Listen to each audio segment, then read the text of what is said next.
En tiempos donde la sociedad pide justicia, pide celeridad, pide acabar con la impunidad, pasaron 2 décadas y ustedes nunca supieron quiénes o quién mató a tu padre. ¿La familia qué siente? Y la familia, una gran frustración sentimos en ese momento, un dolor. Yo recuerdo que recién a los 3 años pude reaccionar del estado de shock que entramos nosotros en la familia. Dejé de estudiar, todo. Inclusive una de las cosas que yo hice fue por el hecho de entender, digamos, la justicia y por qué pasaba esto. Por eso me incliné para estudiar Derecho yo y bueno, me recibí de abogado. Y de hecho que hago Derecho Penal, yo digo, no me gusta, digamos, el Derecho Penal, pero es lo que me atrae y lo que me gustó siempre. Y bueno, recién a los 4 años de estar en la Facultad de Derecho, yo pude comprender cómo funciona el sistema de justicia, el Ministerio Público, y cómo piensa la sociedad de lo que es la justicia y de lo que busca la sociedad. Uno recién a través del tiempo ahí puede entender, pero nunca la gente que no tiene conocimiento, digamos, de cómo funciona el sistema judicial, no va a entender eso. La gente quiere justicia y quiere que se resuelvan los casos y que no haya impunidad y que se encuentre. Y muchas veces es posible que no se pueda llegar, digamos, a la verdad de la investigación porque uno lo que busca es descubrir, digamos, quiénes fueron autores de los hechos. Pero en este caso, una gran frustración y un gran dolor, como sentimos toda la sociedad, por el hecho de no encontrar los culpables, digamos, hasta hoy en día yo sigo buscando al responsable. Algunos indicios tengo, alguna sospecha de quién pudo haber sido, pero sigo buscando al quien mató a mi papá. Walter, y este lugar que hoy quedan ruinas porque bueno, están haciendo mejoras la familia en este establecimiento, aquí era donde vivía tu papá y tu mamá, acá vivían ustedes. Y acá nosotros vivimos... Se criaron acá. Hasta que yo tuve 14 años. Uh-huh. Todos nos criamos y bueno, después ya nos fuimos a la ciudad. Y ahí continuó viviendo mi papá solo. El día fatal para ustedes, el lugar, ¿cómo se encontró? ¿Habían revuelto? ¿Estaban buscando algo?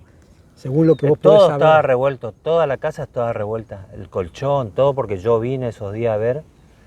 Se notaba inclusive la pared que tenía como golpes de la defensa que ejerció mi papá. Se notaba que ejerció la defensa porque él tenía golpes en los brazos, como que se cubría de los golpes que le daban.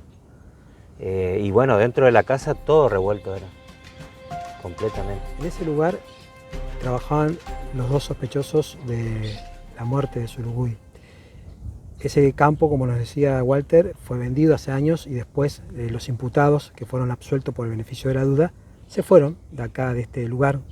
Estamos a pocos kilómetros de Resistencia. Ese campo que tenemos de fondo es ahí donde había un rancho. Bueno, vos nos contabas que había un rancho en ese lugar. Sí, había un puesto, digamos. Ese pertenecía a un señor que tenía una carnicería en la isla de Villa Río Negro. Pavón era el apellido. Y bueno, tenía relación él con esta persona e inclusive a estas personas mi papá le asistía, digamos. A veces les daba trabajo y le proveía mercadería.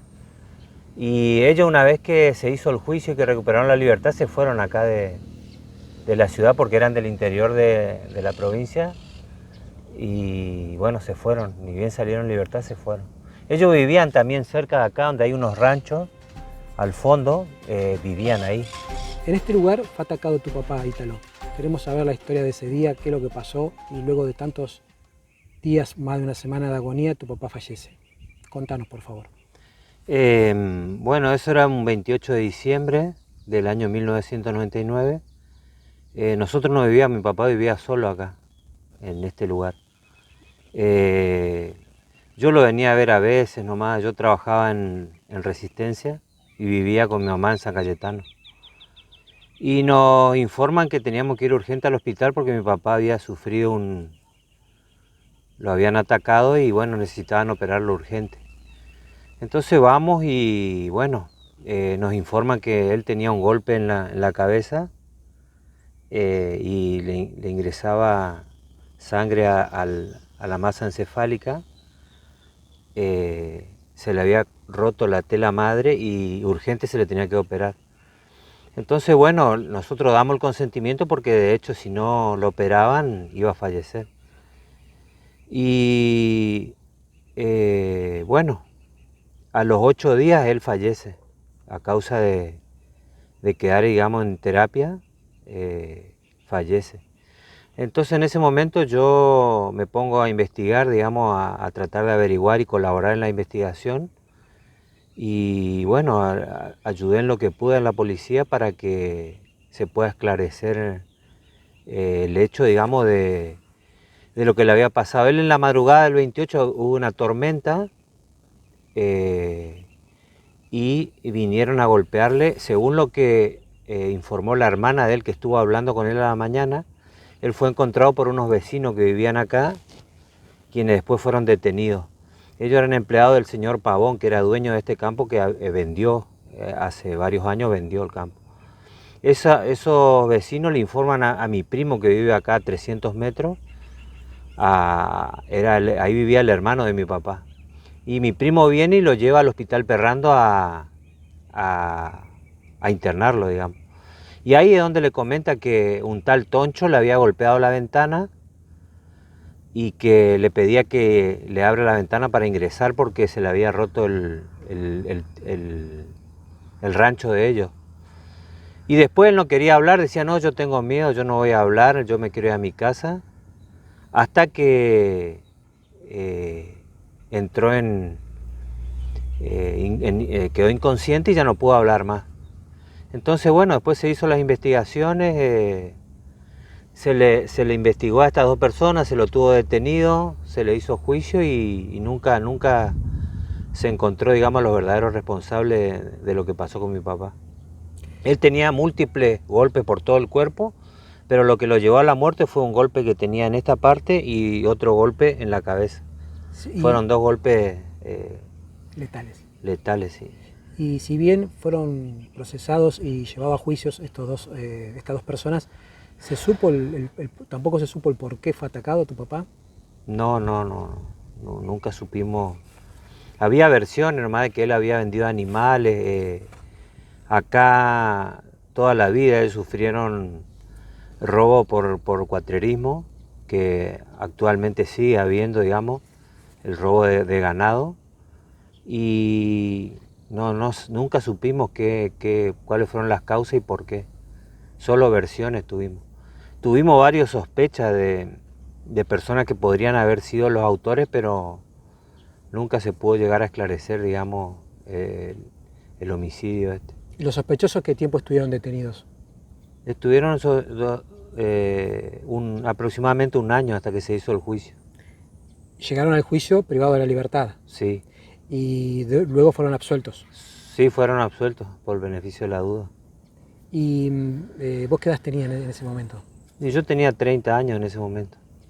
¿Y cuántos hermanos son ustedes? Somos 4 hermanos y 2 hermanos y 3 hermanos, perdón, y una hermana. Y en esa época que tu papá es atacado acá en este lugar, ¿cuál era la actividad de tu padre? Mi papá durante 30 años fue tambero, digamos, cría de animales y venta de leche. ¿Recorría los establecimientos? ¿Llevaba a los lugares? No, él ordeñaba acá y producía la leche y la vendía en la ciudad. Era muy conocido. ¿Y en esa época disponía de hacienda tu papá también? Sí, disponía de algo entre 100 animales aproximadamente él disponía. Y después, bueno, aparte de eso, de lechones, chanchos, chivos también. Se dedicaba, digamos, a ese tipo de actividad. Pero el fuerte en sí era la venta de leche.